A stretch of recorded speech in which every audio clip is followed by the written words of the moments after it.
সাহায্য করে কেউ, আমার ছেলেটা ভালো হয়ে যায় যাতে।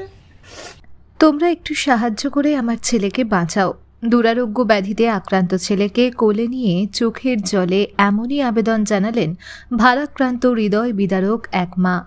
জানা গেছে পূর্ব বর্ধমানের ভাতারের সাহেবগঞ্জ ২ নম্বর গ্রাম পঞ্চায়েতের মান্দারবাটি বাসস্ট্যান্ড সংলগ্ন এলাকায় ৩ সন্তানকে নিয়ে সরকারি খাস জায়গার উপর মাটির বাড়িতে বসবাস বাবা মুকেশ যাদব ও মা পুঁটি যাদবের।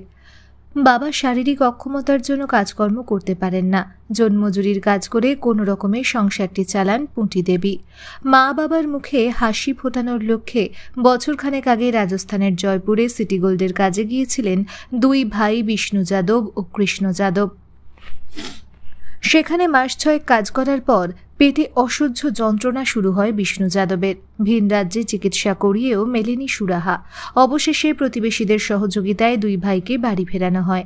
গত কয়েক মাস ধরে শয্যাশায়ী ছেলেকে নিয়ে অসহায় হয়ে পড়ে পরিবারটি। বর্ধমান মেডিকেল কলেজ হাসপাতালে বেশ কয়েকদিন ভর্তি করা হয়। তাতেও ছেলের স্বাস্থ্যের কোনো উন্নতি হয়নি বলে জানান পরিবারের সদস্যরা। মা পুঁটি যাদবের দাবি, বাড়িতে যেটুকু সম্বল ছিল সোনা দানা এমনকি গরু ছাগল পর্যন্ত বিক্রি করে ছেলের চিকিৎসা খরচ বহন করেছেন। আর তাদের পরিবারের পক্ষে ছেলের চিকিৎসা করানোর সামর্থ্য নেই। ছেলের চিকিৎসার জন্য আজ তাদের পরিবার সর্বশান্ত। শয্যাশায়ী ছেলেকে নিয়ে মা পুঁটি যাদব জন্মজুরের কাজেও যেতে পারছেন না। ছেলেকে যেটুকু খাবার খাওয়ানো হচ্ছে তা বমি করে দিয়েছে। মাঝে মধ্যেই পেটে অসহ্য যন্ত্রণা। সরকারি বিনামূল্যে রেশন ও পাড়া প্রতিবেশীদের সহযোগিতায় অসহায়ভাবে দিন কাটছে পরিবারটির। এই অবস্থায় চোখের জলে সকলের কাছে সাহায্যের আবেদন জানান মা পুঁটি যাদব। পাড়া প্রতিবেশীদের দাবি, পরিবারটি খুবই অসহায়। কোনো সহৃদয় ব্যক্তি, স্বেচ্ছাসেবী সংস্থা কিংবা প্রশাসন যদি সহযোগিতার হাত বাড়িয়ে দেন তাহলে হয়তো বাঁচার আশা দেখতে পাবেন 18 বছর বয়সী বিষ্ণু যাদব। বহুদিন বাইরে গেছিল, তা ওখান থেকে শরীর খারাপ, মানে আমাদেরকে বলেছিল যে শরীর খারাপ হয়েছে। এখান থেকে চিকিৎসা ওখানেও করেছিল, ওখান থেকে ভালো হয় না। ওখান থেকে কোনো রকম আমরা এখান থেকে টাকা পাঠিয়ে ছেলেকে বাড়ি নিয়ে আসি।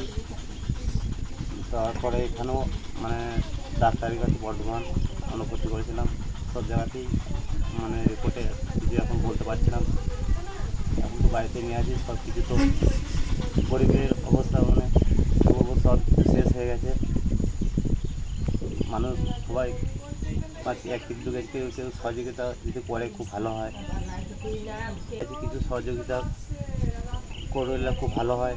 গরিব মানুষ কোথাও তো পেটে খাওয়ার মতন ছেলে মেয়ে নাই। আর অসুবিধা পেটে বাজা, বমি যা হচ্ছে, খাচ্ছে তাই বমি করে দিচ্ছে, ভালো হচ্ছে না একদম। ভাই নিয়ে এসে দেখাচ্ছি, একদম ভালো ভালো না। গরু ছাগল সব যা ছিল বিক্রি করে দিয়ে দেখালাম, কমছে না একটু, অতটুকু কমছে না। ছেলেটা খুব কষ্ট পাচ্ছি আমার। কতদিন ধরে এরকম অবস্থা? অনেক দিন ধরে হচ্ছে, তাও কম আসবে। যেখানেই দেখাচ্ছি সেখান থেকেই কম হচ্ছে, একদম ভালো হচ্ছে না কো। বর্ধমানে দেখালাম তবু ভালো হচ্ছে না কো। ডাক্তারবাবুরা কি বলছেন? কিছুই বলছে না, খালি বলছে বাড়ি নিয়ে চলে যাও, কিছু বলছে না কো। কোথায় পাঠিয়েছিলেন কাজে? জয়পুরে, রাজস্থানে জয়পুর। কি কাজে পাঠিয়েছিলেন? ওই সিটি গোল্ডের এইসব বসাতো, চিংড়িমালা এইসব করতো কাজ। ওখানে কি মাইনে পেত? মাইনে পেত না, ওই কাজটা শিখতো, তারপরে বলিলাম মাইনে দেবো। ওই কাজ করতে করতে তো শরীর খারাপ হয়ে গেল, আর মাইনে ফাইনে কিছুই তো পেলো না। কয় ছেলে আপনার? 3টে ছেলে। বাকি দুটো কি করে? আমার এমনি ঘরেই থাকে, ছোট ছেলে না, ওরা তো কাজ করতে পারে না। লেখাপড়া করাচ্ছেন? পড়াশোনা করছে? পড়াশোনা করছে, ছোটটা করছে, আর ওই দুটো ছেড়ে দিয়েছে, বড়টা আর মেজোটা ছেড়ে দিয়েছে, পড়াশোনা করে না। ওরা 2 ভাই ছিল জয়পুরে, ওরা কাজ করে না। তো আপনার স্বামী কাজ করতে পারে না, আমি কাজ করে সংসার চালাই। আপনার স্বামী অসুবিধা কি আছে আপনার স্বামীর? ওরা একবার টোক হয়ে গেলে সে থেকে কাজ করতে পারে না, বাড়িতেই থাকে। আমি কাজ করি, সংসার চালাই, ছেলে দিনকে খাই। এখন কি পজিশন, কি চাইছেন আমরা? যদি কোনো সাহায্য করে কেউ, আমার ছেলেটা ভালো হয়ে যায় যাতে,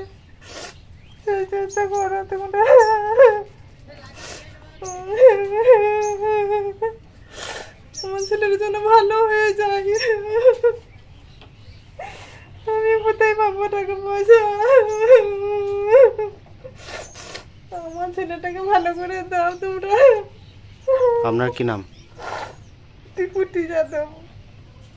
সাহায্য করে আমি ছেলেটাকে চিকিৎসা করতে পাবো, ওইটা খুব ভালো হয়। আমি কোথায় পাবো? আর আমার কিছুই নাই। এখনো পর্যন্ত কত টাকা খরচা হয়েছে আপনাদের চিকিৎসা বাবদ? অনেক টাকা খরচ হলো। আমার গরু বাছুর যা ছিল 30-40 হাজার টাকা আমি বিক্রি করে দিলাম, সব শেষ হয়ে গেল। গরু আমার আর কিছুই নাই, একবারে নিঃস্ব হয়ে আছি।